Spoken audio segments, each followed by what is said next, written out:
It's all Hi, good. everyone. Good afternoon. Thank you for joining us. I am Danielle Boardley, and I serve as the Assistant Dean for Diversity, Inclusion, and Student Life here at Drexel University Kline School of Law. Welcome to our wellness webinar. We'll be talking about a host of things, but I want to thank Professor Semino for joining us today, and she'll go into detail about mindfulness and aspects of wellness and well-being that she supports throughout the law school and personally, as I know.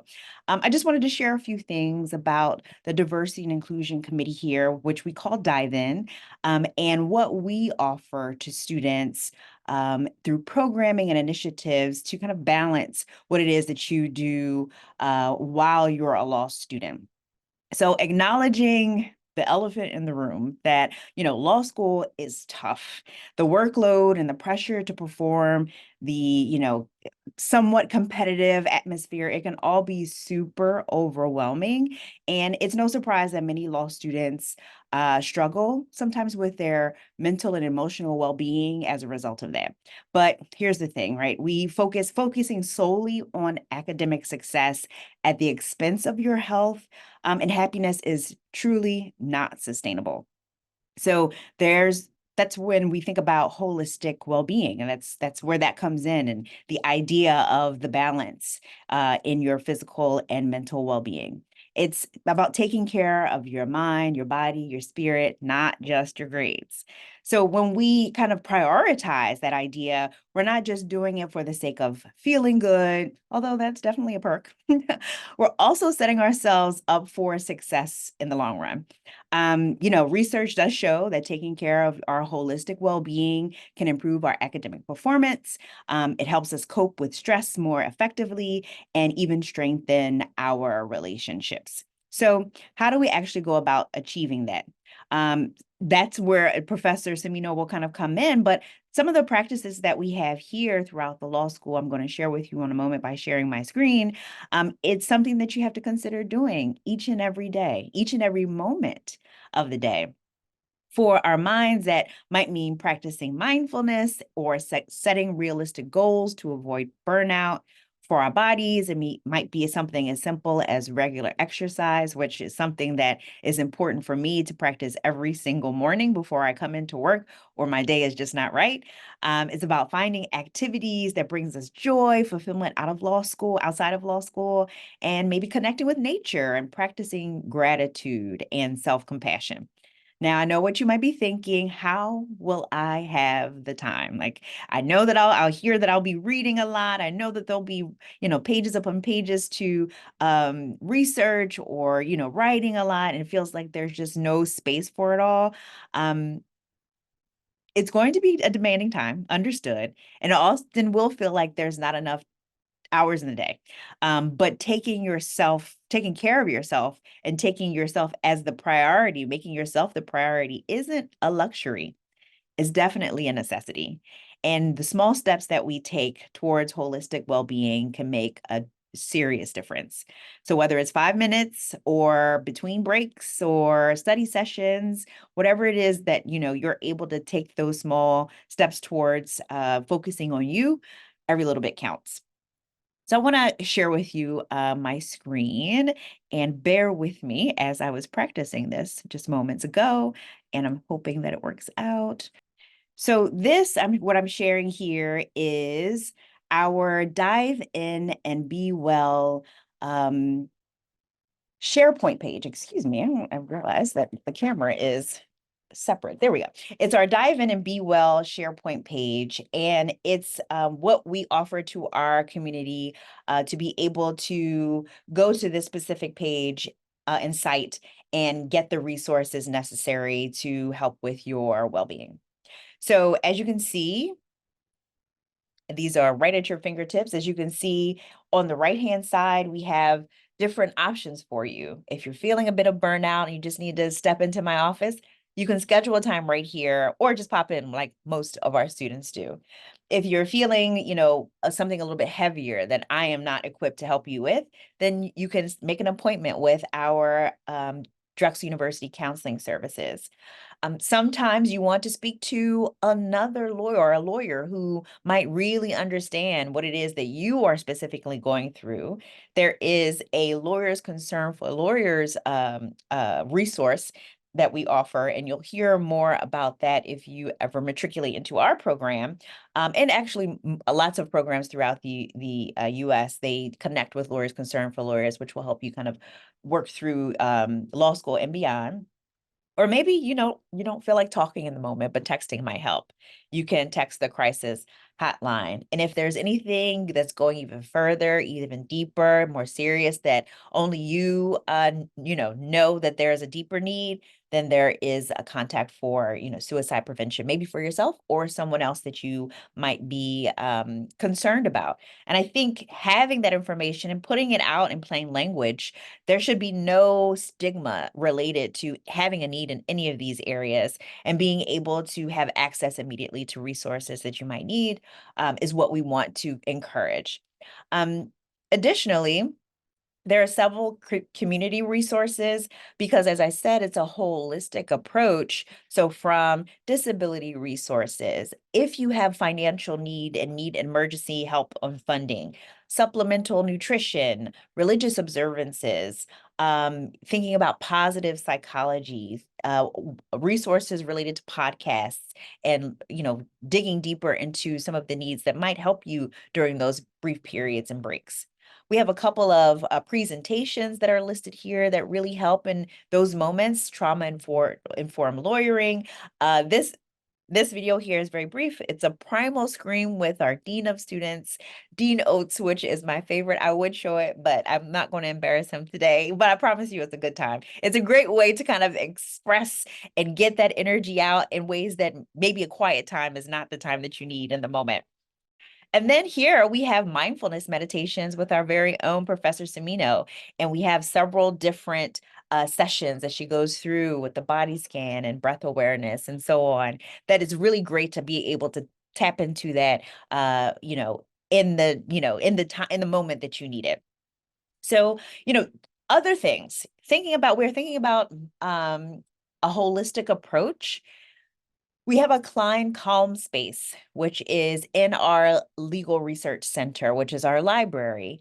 And it's a space where we've set up beanbag chairs and yoga mats. And there is a place where you can color this community coloring board. And it's just a space that kind of gives you a chance to maybe unplug and reset. Give yourself a chance to kind of tap into your needs in the moment during those breaks.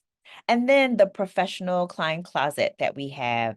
Maybe, sometimes the stress can come from, oh my goodness, I have an interview and I'm not prepared with the right attire. You can come to me and I can connect you or get you set up in the Kline closet. You take what you need and you're all good. And then the final thing I want to mention is our Kline Community Cabinet, we call it. So it's an opportunity for those who have maybe dealing with some food insecurity. We have options there for you to be able to pull from. So we want to make sure we're thinking about and focusing on you holistically as a student. And that is our objective. And we hope that, through this process, you continue that practice forward. So I'd like to now kind of hand it over to Professor Semino to dig into a little bit more about what she offers through programming and initiatives here at the law school. Part of this, before we even start, is I would love to invite you to put in the chat just where you're zooming in from. I mean, I understand the reticence to have your camera on. Of course, want to encourage you. If you'd like to have your camera on, that would be great. But totally, this is no pressure. But I would like to invite you to just touch into the space by putting into the chat, California, New York City, Boston, Dallas, Texas. Oh my gosh. Central PA, awesome. Florida. Cool. Bay Area, cool. Wow, we're all over. Berks County, wonderful. Hello, Berks. No, this is great. Connecticut, yay, up 95. Great. Wonderful. Well, thank you. I mean, feel free to keep putting that in as we go along here. It's nice to touch in and just get a sense of where everyone might be. And maybe that's actually a good segue, where everyone might be. I teach here at the law school the first year contracts course. So I teach, oh, Philly. All right. I was wondering when we were going to hear from Philly. Awesome. Philly in the house. Nice. Um, I am one of the contracts professors, so I don't have the whole first year class in contracts, but I have either a half or a third, or I don't exactly know how the powers that be divided up, but I'll have a decent number of the contract students. And then in the upper level, I teach media law, which there's a lot going on right now in media law, and First Amendment, and then also a seminar that I developed, which I call contemplative lawyering. But it really is mindfulness for law students. I was sort of resisting that for a while, but maybe I should just call it that. Um, so the whole point in saying where everybody is and why I thought that might be a good segue is one of the books that we use. It's pretty loose. It's a seminar. It's for credit, but it's not graded. So you can imagine, am I going to get a grade in mindfulness? No, no, no, no. But it is credit bearing because I ask you to do stuff. It's not just, well, I don't mean this to sound pejorative, but it's not like a soak in the hot tub. And anyone that's ever practiced mindfulness will know it actually is some work. And one of the texts, one of the things I ask people to do is read some things. And this is one of the texts that I'm using this year for the first time. So the name of this book, which is why I thought this was a good segue, Wherever You Go, There You Are. So whether we're in Philly or Connecticut or Berks or San Francisco, or whether we on spring break go to Florida or Cabo or home to New York or Boston, it's a good one. It's a classic, and the chapters are pretty short, so they're pretty digestible in short sittings, which Dean Bordley mentioned the time challenge. Um, Wherever we go, there we are. So part of the challenge with teaching something like mindfulness or offering something like mindfulness is that um, sometimes popular culture has an experience or a gloss on mindfulness that doesn't quite bear out to the actual lived experience, which is kind of like a promise of, if you do this, then things will be better, right? And everybody, if we were in a room together, I would ask you, show of hands, and so you don't need to, but maybe you could use your reactions if you wanted to. Actually, you could use your reactions if you wanted to. Maybe I will ask for that. How many of you at any point in your life have thought, if I just do X, my life will be better? And it can be anything. It can be practice mindfulness. It can be exercise every day. It can be get into law school. It can be get a certain GPA in undergrad. It can be make it home on time every day. Just if I do X, my life will be better. Most of us have that experience.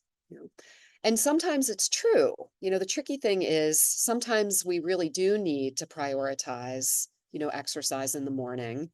And our life really is better when we prioritize exercise in the morning. Um, but sometimes it doesn't, the line is a little bit more of a zigzag than straight, right? Sometimes we say, we're going to prioritize exercise in the morning, and we do, and we're going great, and everything's going well, and we feel like, yes, this is working. And then on day 52, you injure yourself, right? You throw your back out, and then all of a sudden, the exercise routine that you were doing, you can't do anymore, or you have to adjust, and it's just not working in the same way. So then you're stuck with, wait, but I was operating under the promise that if I did X, Y would get better.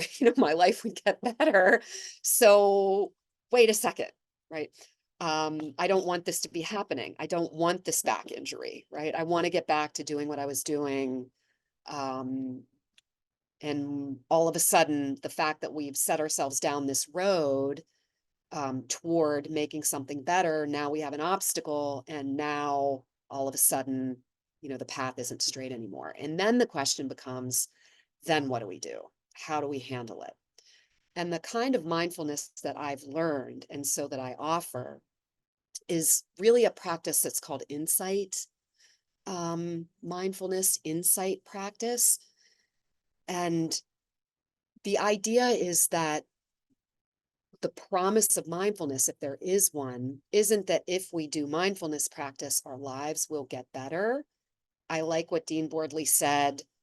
It will have that benefit over time. It's true, but that isn't the quote unquote goal, right? So for what I'm offering in the class that I've developed and offer to students, and when I have groups, convene groups for the community that anybody can attend, I try to disabuse folks of the notion that if you show up and you do this 10 minutes, everything will get good, right? At least not right away. It will in the end, but it's not the goal, right?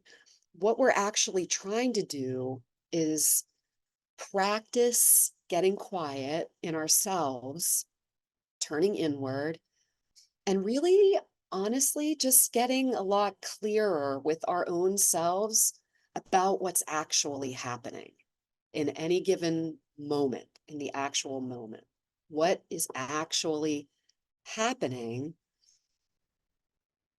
And if we can differentiate between what's actually happening and the stories that we're telling ourselves about what's actually happening, once we can really do that, that's when we really start to relax a little bit. And I'll connect those dots for you, I hope.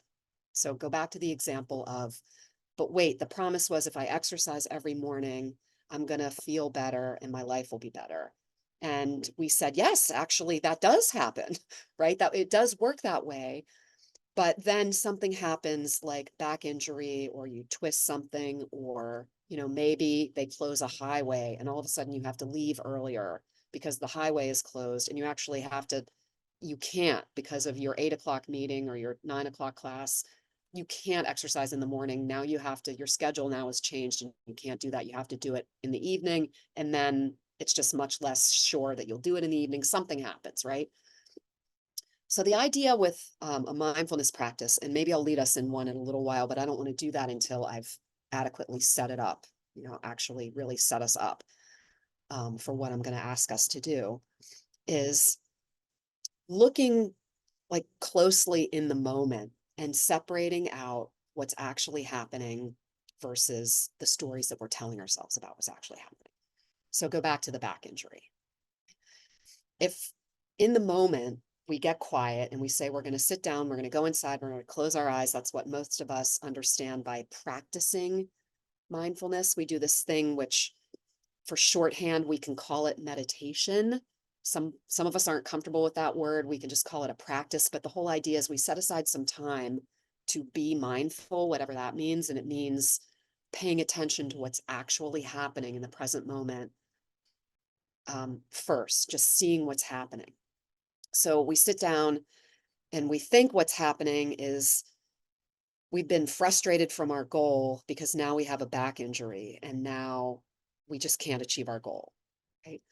And if we sit down and we say, well, what's actually happening right now? Well, what's actually happening right now, we might say, is the pain of a back injury, right? The goal is something that's in the future.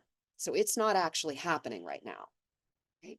The goal is something about, if I do this now, then something will happen. So the first thing we see when we sit down and close our eyes is the goal lives in the future. It's actually not happening right now. Okay, well, what's happening now? What's happening now is I've got pain in my back, so I can't do the same workout routine that I've been doing. That's one thing that's happening. And another thing that's happening is I have my feelings about that, right? I'm having a feeling about that. I'm feeling sad, I'm feeling grief, I'm feeling frustrated, right? I might even be feeling a little bit angry, right, about that.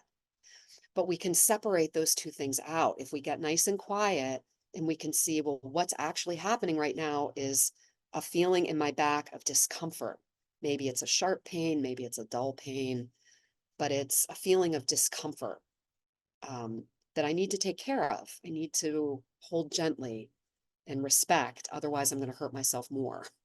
Right. So I've got this physical thing that is happening. It's really happening. It's not comfortable and it's asking for my attention in some way. I have to alter my routine. at least. And then secondarily, when we get quiet, we can see that this reaction that we're having to it is part of a story that we're really telling ourselves. The story might have some grounding in reality. I'm not saying it doesn't, right? But it is a story that now, because I have this injury, my goal is going to be thwarted. Now because I have this injury, my life isn't going to be better. Right? So we can start to see that there are things that are happening now, and they actually are happening. We can feel them in our body, right? We can feel the injury. We might even be able to feel our grief and sadness about the injury. We might be able to feel them too. Maybe they feel like a heaviness in the chest or a lump in the throat. Like, okay, we can really feel these things. They're actually truly happening. And we can also see that the conclusion that we've drawn, that this means I'm derailed, I'm never going to have the kind of mental stability that I want. I'm never going to be able to get that kind of even keeled. I'm never going to be able to handle this stress. Those things are extra. They're part of the story that we're telling ourselves are actually not really happening right now. And with that insight, that we might get, if someone gave you a multiple choice test, you might check, yeah, that's a story. But if you were just kind of like moving through your life and just like living your life without stopping, incline calm, maybe, to sit and get quiet and say, what's actually really happening inside me right now? You might not really see those as separate. Right? You might be really kind of identified with the pain means I can't do this. And now I'm frustrated and I'm a frustrated person. Or the pain means I can't do this and now my goal is thwarted and I'm not a successful person. Right? And it turns out when we do this enough, we start to get better at separating it out, what's actually happening from the stories that we're telling ourselves. And we can start seeing, oh, wait, I do have physical pain and I am having an emotional response and it's manifesting in a certain way. And I can cultivate resources within myself to handle that physical pain and the emotional experience I'm having, the lump in my throat, the grief, the heaviness. I can cultivate some tenderheartedness with myself. I can cultivate recognizing when I'm judging myself. I shouldn't have gotten myself injured. I'm stupid. Why did I do that? Now I've just derailed everything for myself, right? We hear that voice a lot, but we don't often sit and get quiet and see that it's not actually happening right now either. It's a story we're telling ourselves, right? So this idea of mindfulness, and the thing that I'm doing with my students with wherever you go, there you are, the reason why I love the title of this is really saying we are with ourselves. Wherever we go, there we are, right? Even if we exercise every day, it doesn't necessarily, we're still the same, still our same selves. Even if we get into law school, we're still our same selves. Even if we get straight A's first semester of law school, we're still our same selves, right? And something, if our well-being is tagged to something outside of ourselves, a repeat of that performance or not getting injured or, getting a particular job or getting into a class that we want, an upper level, as long as our well-being is hitched to something outside of ourselves, then we've ceded our own authority over ourselves, right? We've given someone else the power or something else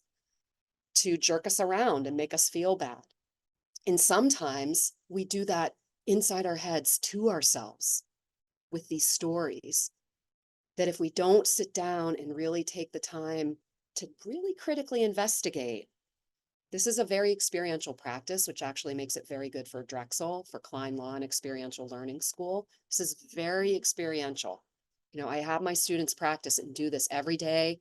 I have them journal about it. We talk about it. It's not just something that you can hear about like other law school classes. It's experiential. You have to practice it. So if we actually sit down and take the time and say, what's actually happening inside me right now and what isn't happening, right? And we start to get more sophisticated about what's happening now and what isn't happening.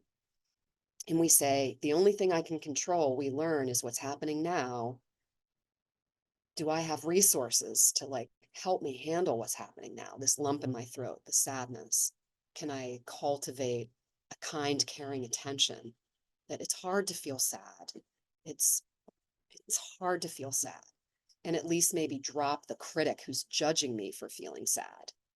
Right? Can I cultivate that in myself? Can I grow that compassion for myself? Then we have resources that we can then bring to ourselves, and we can handle the things that are actually happening now in the moment. And we start to learn to release, some of the things that we really can't control. Like, well, maybe we'll be able to repeat that good grade. Maybe we won't. Like right now, we can't, it's not happening right now. It's in the future.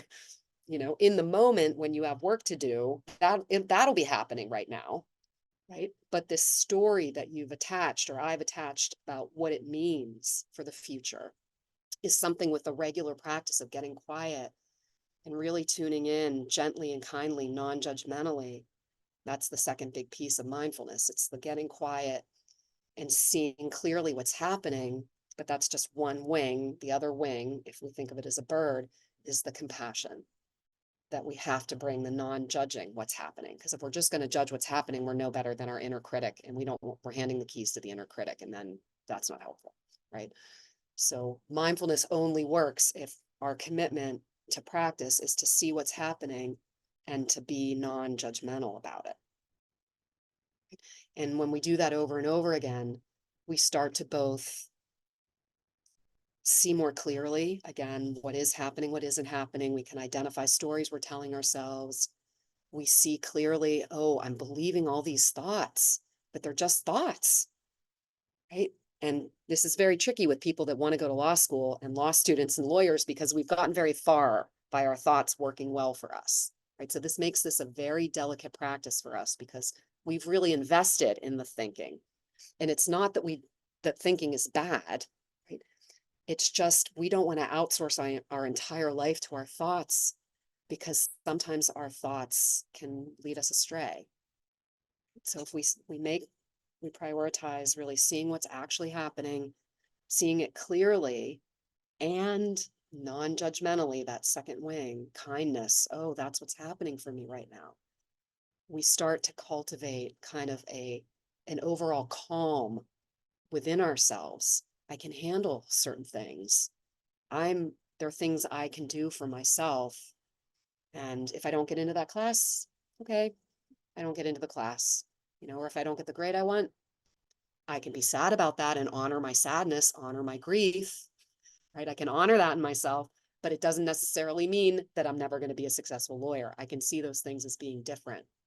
And then over time, with repeated practice with this, that's when it gets calming. That's really when we start to see the benefits, when we start to develop the skills to help us handle stressful situations differently. In short, and I'll stop at this point and then open it up and see what comments, questions you have, and check in with the organizers about time and everything. But it's at that point that we start to really realize the benefits of it. It's not when we first start. When we first start, it's like, oh my gosh, I've been keeping myself from being in touch with this. I didn't want to see what was happening in here. That's why I like to be on not one device, but two at a time. That's why I go immediately to Netflix or immediately to a podcast. It's why I don't want to be alone with my thoughts. It's really hard to be alone with my thoughts, and to a certain extent, that's taking care of yourself, right?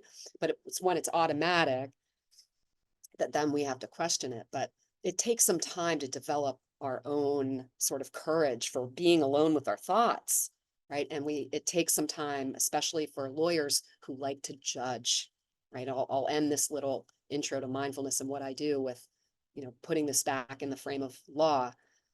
We're so used to judging, thinking we're supposed to judge, we're supposed to have an opinion, we're supposed to make an argument. But really, the thing that's going to free us, that's going to bring us the calm and the easefulness that we all really want, is shifting from that judge, that analyst, into just this loving witness, into witness. We're just trying to witness, which is insight. That's the insight part. So we're really trying to shift from analyzing, believing the analysis, judging, all of that into kind of just kind, loving witness of our own experience and learning to honor it, cultivating ways to handle things a little more healthfully internally within our own selves, so that then we can just trust that we can handle, because there's no guarantee that we're not going to get a back injury. None. No mindfulness class is going to keep you from getting a back injury. No mindfulness class is going to keep you from running into traffic on the way to your 9 a.m. class and being late. What the mindfulness can help you do is handle your reactions to when those difficulties happen to you externally, and help you cultivate the inner resources to handle them better. So that's what I'm trying to do. So I shall pause. That's fantastic. I think that's a great segue into, those who are on the call who might have already applied and been admitted, or are in the application process, or just kind of seeking out what Drexel Kline has to offer. Are there any thoughts about what you've heard thus far? Do you want any other details to, tap into something that was already shared? And you feel free, I'm sorry, I didn't say, you can take yourself off of mute if you'd like. You don't have to type it into the message. I have a question. Hi. So I love how much access there is to all these mindfulness opportunities. How is that built into the 1L structure at the law school?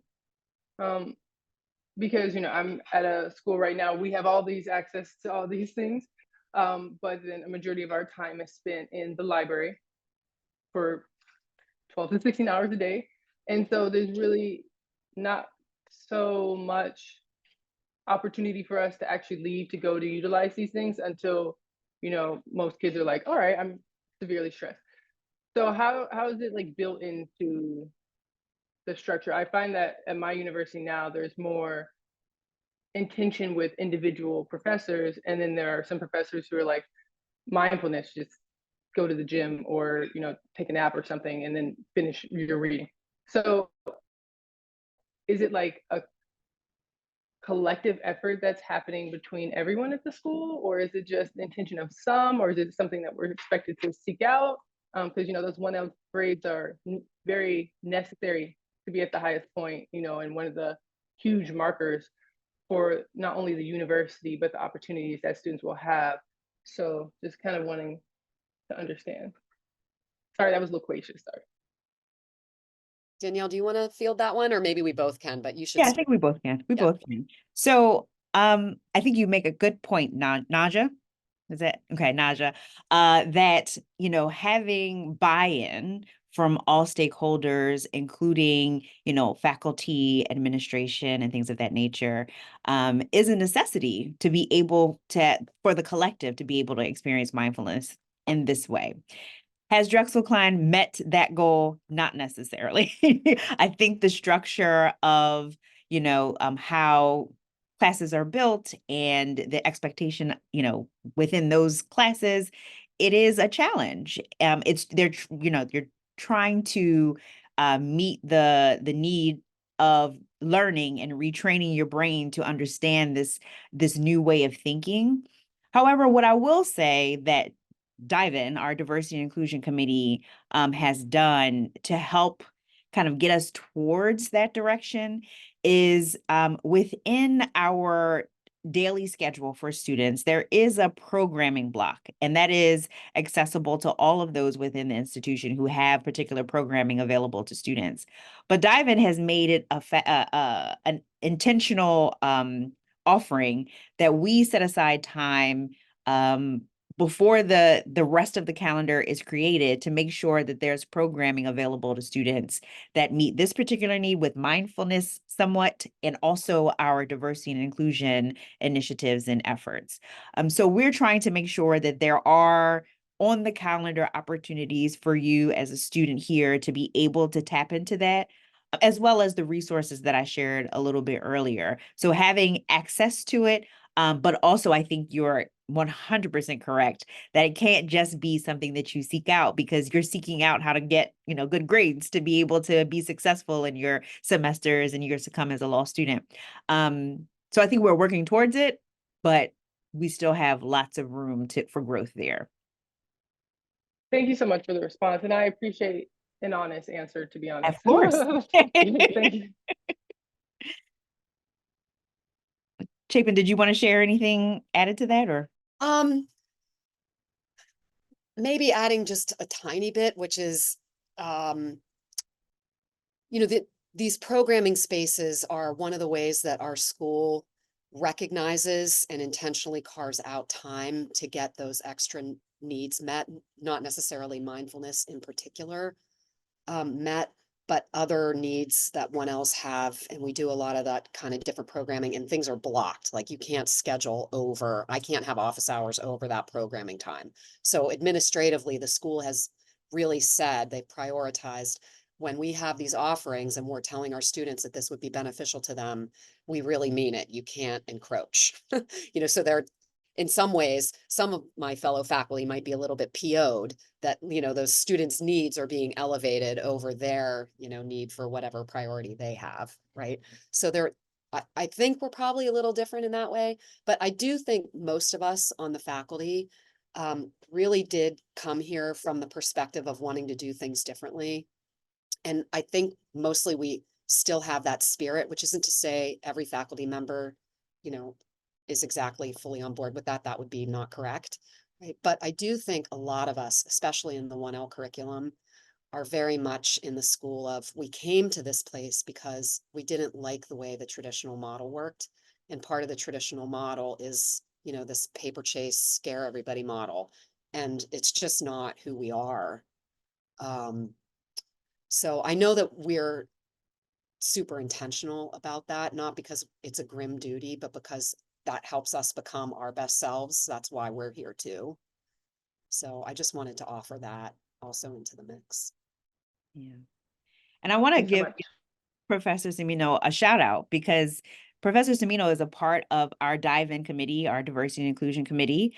And there have been times where she said, well, how are we building in time for students to be able to do these things that we're offering? Are we being intentional about the time that we've set aside? And so speaking up as a faculty member, one in our committee meetings, but then kind of expressing that to the greater faculty comes from a perspective of, listen, I'm here as a 1Ls, professor, and I see the needs that the 1Ls who are, trying to do their best. Are we still offering them the things that they need to be successful outside of the academic space? Like, are we being intentional around that? So I just want to, if that is a conversation that is had, that is a conversation that we're open about and not afraid to speak on. And I really appreciate having Professor Cimino, especially a part of the committee, to be able to voice those concerns as a faculty member. Mm-hmm. Any other thoughts or questions? I'm just going to read Andrew's comment here. There has been so much talk of exercise. I want to check to make sure that we will have access to the rec center. The beauty of what I can do with my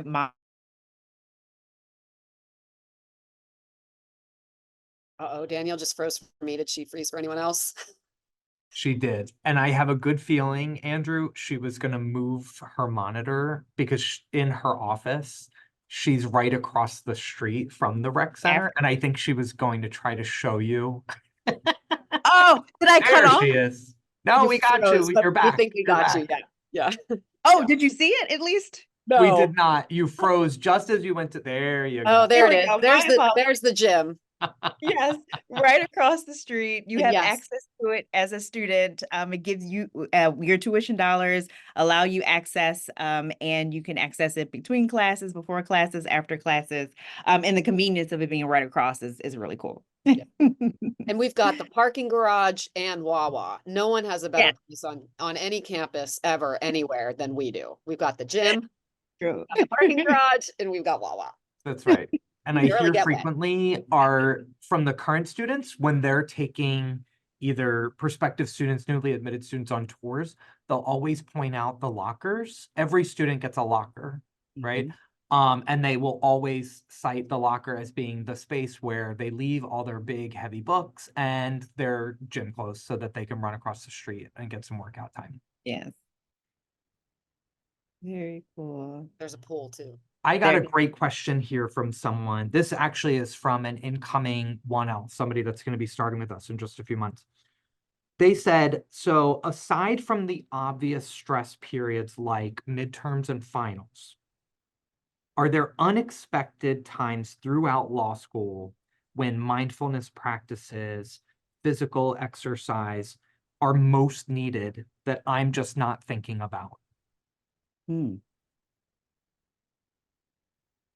You I want to would, take that, Danielle? I'm thinking about like considering all that Professor Semino just shared, like tapping into you, like knowing when you need that time. So not necessarily because of the environment around you, because you might be the type of person who's always been prepared to like go in there and get the job done for midterms and exams, even though it feels like a high stressful time.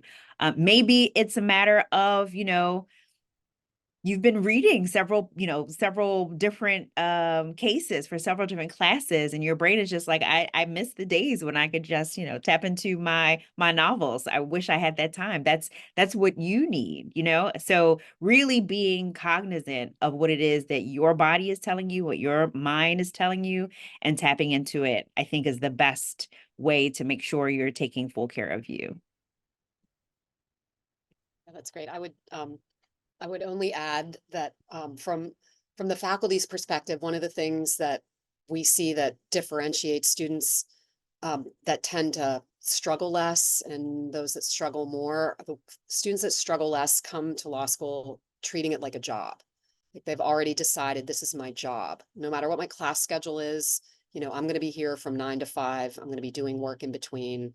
This is a job for me and I'm going to treat it that way. And so I would say, um, making sure that self-care is constant for you. Whatever you might need is, I think, exactly what Dean Bordley said. Some days you might need to take a bath. Some days you might need to read a novel, that kind of thing. But having a regular self-care all the time, not waiting until finals or midterms, but having it be constant because this is a job. That's what I would say.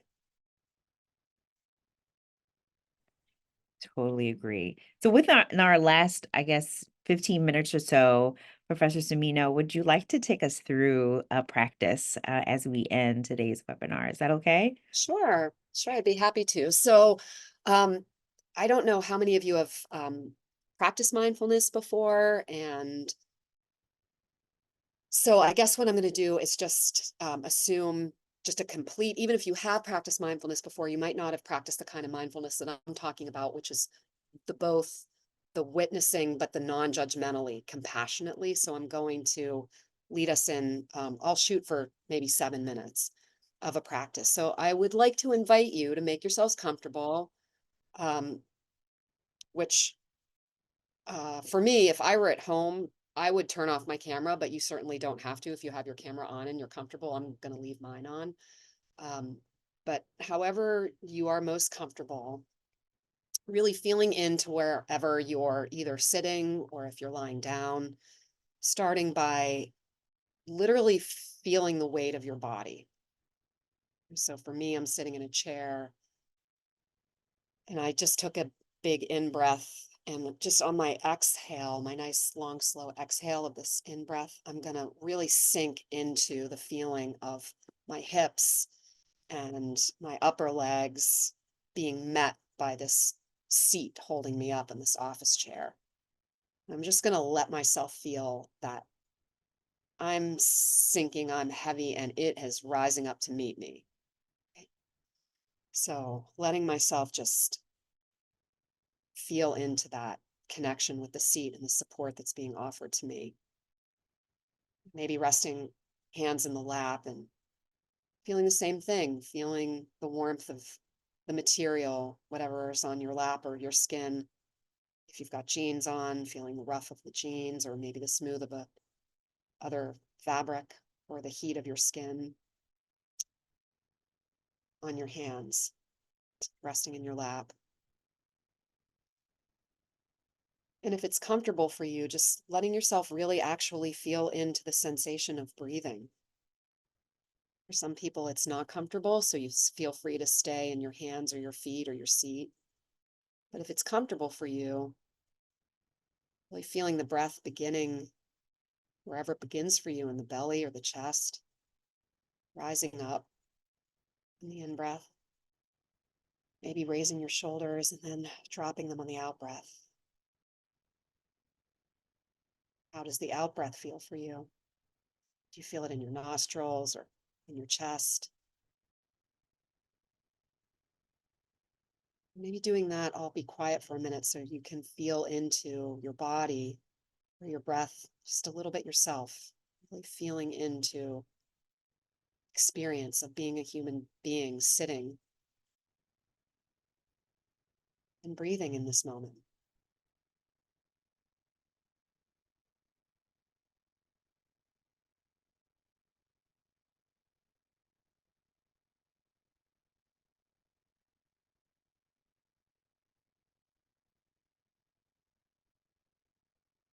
And maybe you've already noticed a voice in your head. Maybe the voice is saying, am I doing this right? I don't know if I'm doing this right. How long is this going to go? Or maybe you've heard the voice saying, oh, I'm breathing great, or I'm not breathing well, or I don't like how I feel, or I like how I feel. But if you've noticed a voice in your head kind of narrating or kind of commenting on the experience, just noticing that, letting yourself just notice, like, oh, there's the voice. Hello, voice.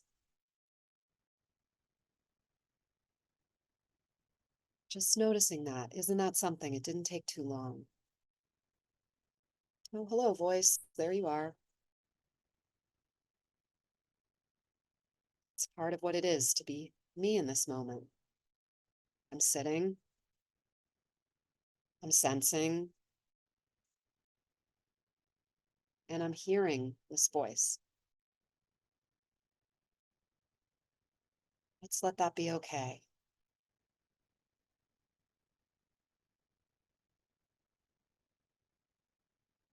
I'm just going to repeat that. Let's let that voice be okay. Hi, voice. Hi, welcome. You really welcome if you heard a voice in your head. Am I doing this right, or whatever it was? Can you really welcome it and let it be okay? It's just part of your experience, like gravity.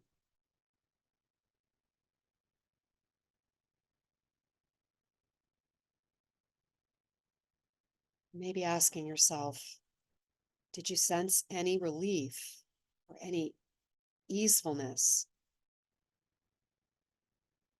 If you weren't sure if that voice was okay, and then heard the instruction that it is okay,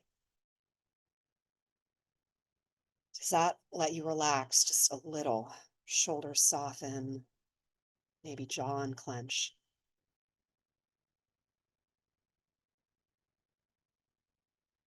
And what is that little bit of relaxation? How does that feel? Just getting that permission to let everything be okay. How does that feel? A little bit of softness, a bit of spaciousness.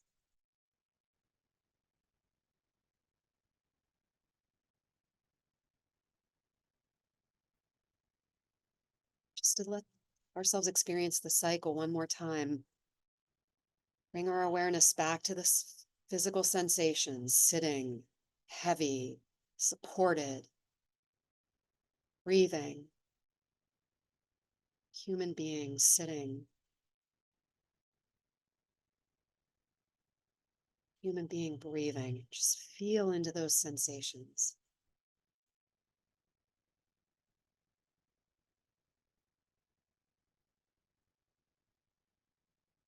As soon as you hear the voice, if you notice the voice, it's okay.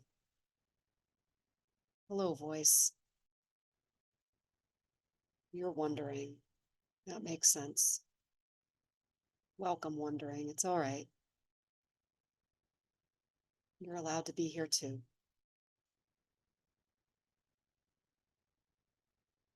Does that allowing soften anything for you?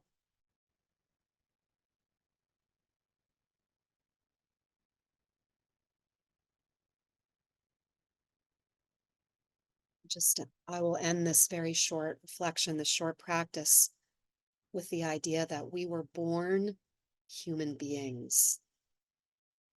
Somewhere along the way, we got the message that we're human doings and that our worth and value comes from doing.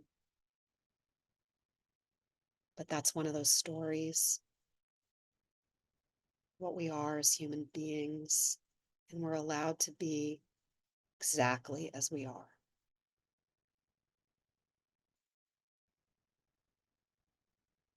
Thank you so much for that, Professor Semino. Much needed for me today. So thank you for guiding us through this practice. And I just want to say thank you to everyone who's joined us today, this afternoon, to learn a little bit more about the offerings here, and how we try to take good care of ourselves and encourage our students to take good care of themselves as well.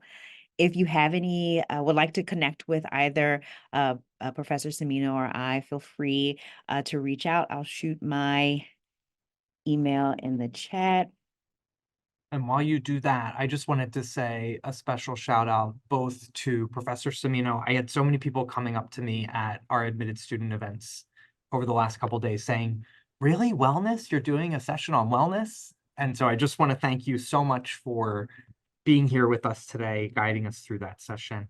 And to Dean Boardley, this is the third now in our Dive In series, our webinar series that we've hosted throughout the year. You have been just an amazing host, and having brought to us our first session on inclusion, our second one on belonging. For everybody that's on the call today, I'm going to email out to you the recordings of all three sessions, so you don't have to go searching around on the website for those. But I invite you and encourage you to check those out. And thank you all for being here today. We really appreciate it. Thank you for having me, everybody. Thank you for letting me lead you in that practice. And thanks to Danielle and Jay for having me here. I appreciate it. Of course. Thank you. Take care, everyone, and reach out to us if you have any questions. Yes. Thanks, everybody. Thanks for being here.